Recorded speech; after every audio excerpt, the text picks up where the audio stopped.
धर्मांतरण पर भड़की आग। जी हां, कांकेर के आमाबेड़ा गांव में शव दफनाने को लेकर 3 दिनों से जारी विवाद गुरुवार को हिंसक हो गई।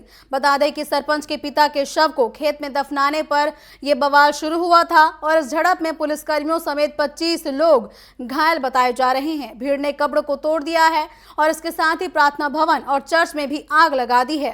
अब गाँव में पुलिस बल तैनात किया गया है और आपको बता दें कि गाँव के सरपंच रमजान सलाम के पिता चरमर राम सलाम के पिता की 14 दिसंबर को मौत हो गई थी और शव को कांकेर से गांव लाया गया था, जिसके बाद 15 दिसंबर को परिजन उनका शव खेत में दफना दिए थे और इस पर गांव वालों ने आपत्ति जताई थी और आपत्ति जताते हुए कहा था कि धर्मांतरित व्यक्ति का शव गांव के बाहर दफनाया जाए और इसी को लेकर ये पूरा विवाद अब लगातार बढ़ता जा रहा है। और आरोप ये भी है कि शव को चोरी छिपे गाँव में लाकर दफनाया गया है और बाहर से मसीही समाज के लोग भी इसमें शामिल हुए थे।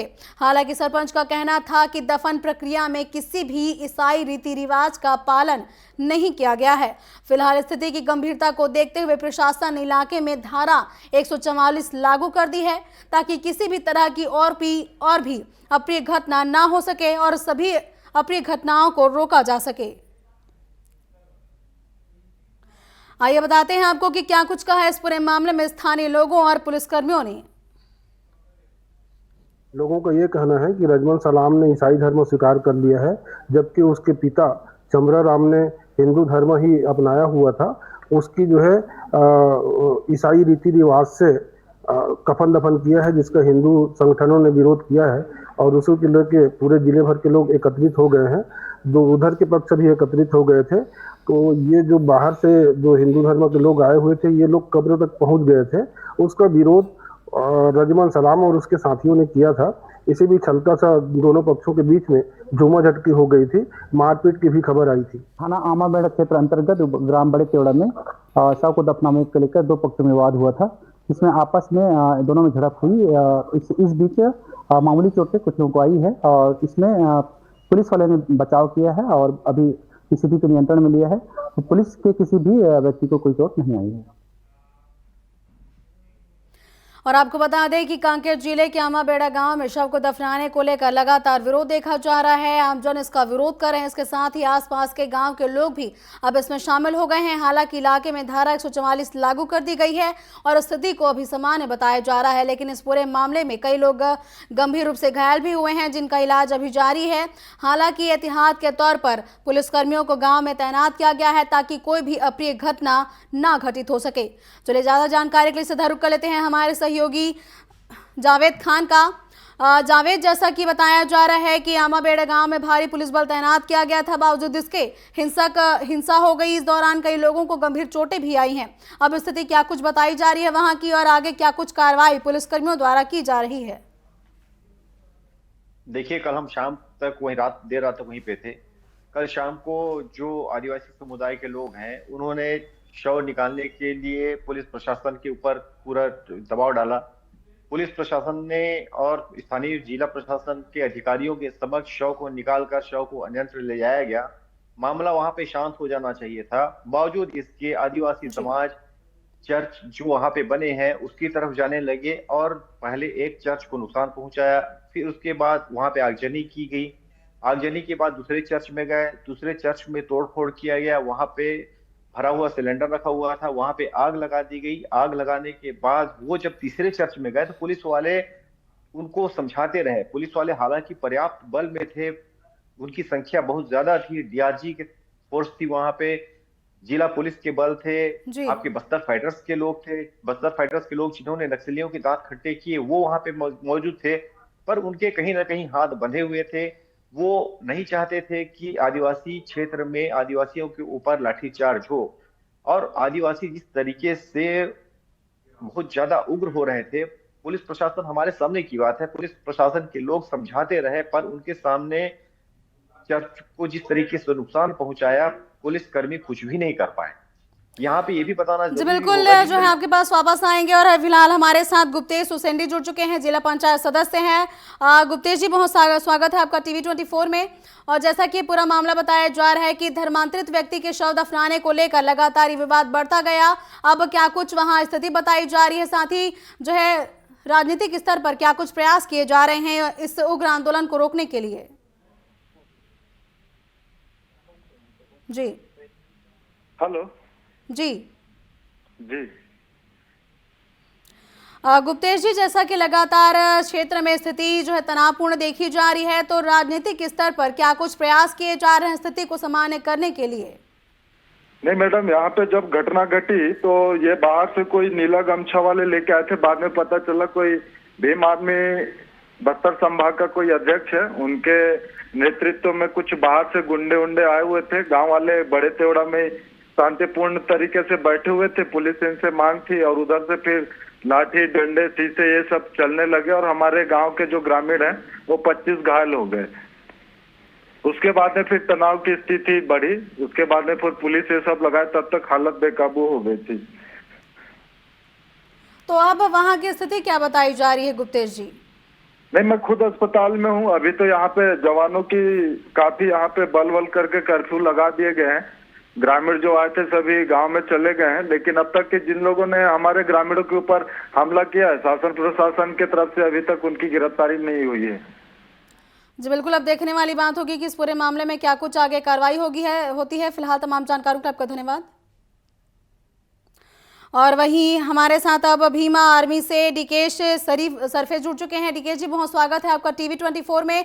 और जैसा कि गुप्तेश जी बता रहे थे कि भीम आर्मी के सदस्य यहाँ पर आए हुए थे और उनके द्वारा ही इस आंदोलन को भड़काया गया है, उनके द्वारा ही पत्थरबाजी पहले की गई, जिसके बाद ये पूरी स्थिति और भी ज्यादा तनावपूर्ण होती चली गई। क्या कुछ कहना है आपका इस पे? जी फिर से बोलिए, सुनाई नहीं दिया अच्छे से। जैसा कि गुप्तेश उर्सेंडी हैं, जिला पंचायत सदस्य, उनका कहना है कि भीम आर्मी के लोग यहां पर आए हुए थे, नीला गमछा लिए हुए थे और उनके द्वारा सबसे पहले पत्थरबाजी की गई, जिसके बाद यहां पर तनाव लगातार बढ़ता चला गया। क्या कुछ कहना है आपका इस पे? मैडम देखिए, हमारे पास पूरा वीडियो प्रूफ है। यहाँ पे जो है भीम आर्मी के कोई बाहर के लोग नहीं थे, भीम आर्मी के लोकल लोग थे वहाँ पे।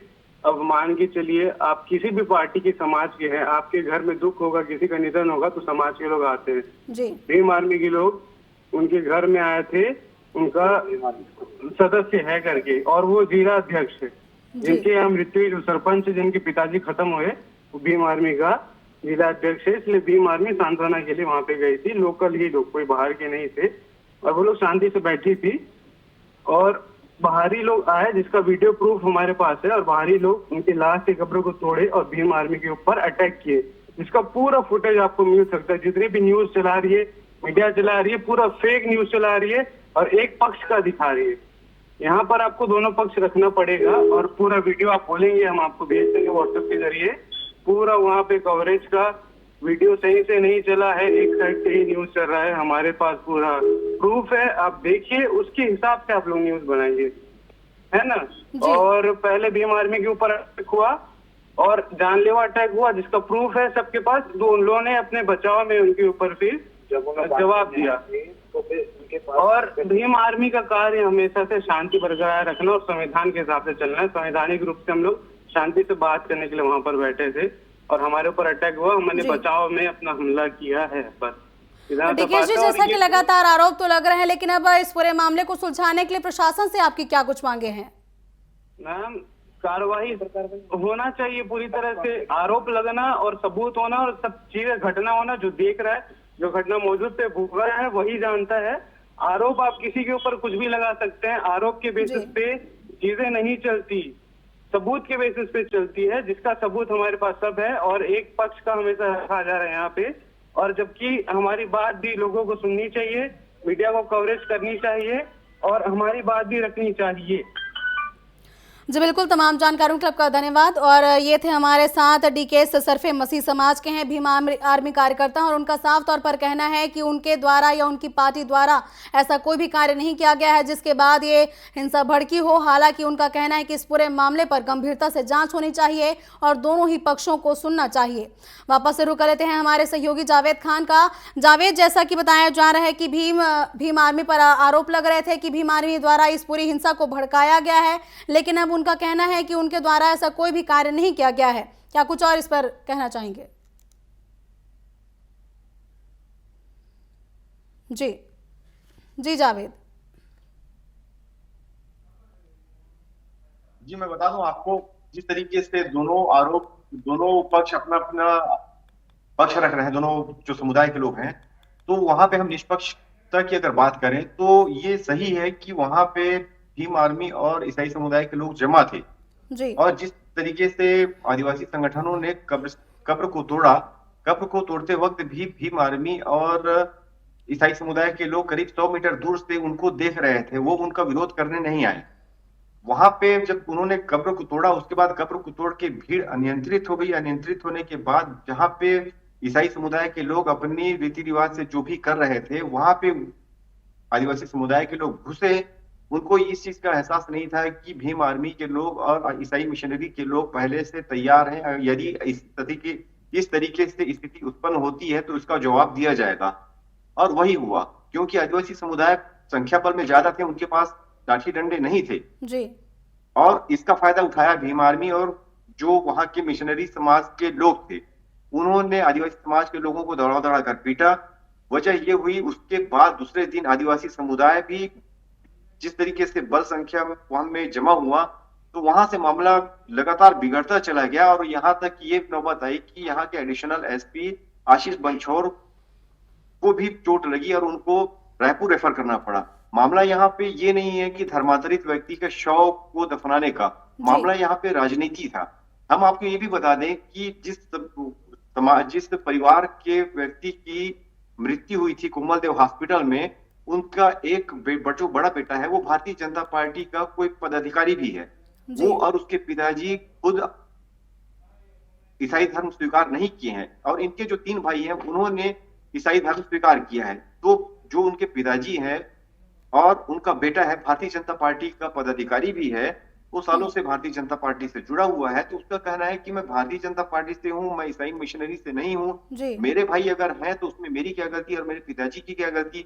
वो भी आदिवासी समाज के हैं। उन्होंने जाके कायता और पटेल से भी बात की कि हम आदिवासी समाज। बिल्कुल, आपके पास फिर से आएंगे जावेद। फिलहाल हमारे साथ निशिकांत पांडे जी जुड़ चुके हैं, बीजेपी प्रवक्ता हैं। बहुत स्वागत है आपका निशिकांत पांडे जी।